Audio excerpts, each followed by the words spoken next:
Salut gang! Aujourd'hui, je vais vous parler de l'assiette santé que je recommande à la plupart des gens que je rencontre dans mon bureau. Si on prend notre assiette, il faut la diviser en 3 parties. Donc, je vais dresser une ligne dans le milieu et une autre ligne comme ça. Fait que la moitié de notre assiette, ça devrait être des végétaux. Quand on va parler de végétaux, je veux dire des légumes. Fait que le but, c'est de mettre la moitié de notre assiette en légumes. Après ça, l'autre quart, fait que le quart de notre assiette ici, ça devrait être des protéines. Quand on va parler de protéines, ça peut aussi bien être des protéines animales et ou végétales. Ça peut être de la viande ou des légumineuses. Puis après ça ici, ça va être les glucides. Donc, les glucides, ça peut être du riz, des patates douces ou du quinoa. Fait que le but dans notre assiette, pour nos repas principaux, c'est-à-dire le souper, le dîner et même le déjeuner pourrait rentrer dans cette catégorie-là, ça devrait être la répartition de nos macronutriments dans nos repas.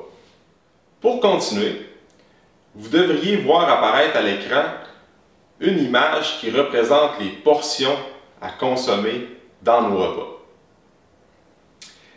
Si on commence avec les protéines, généralement, on va voir la paume de la main devrait représenter la portion qu'on prend en protéines, incluant l'épaisseur de la main.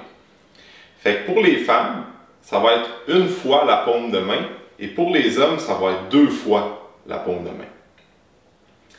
Après ça, les végétaux, pour les femmes, ça va être un point fermé.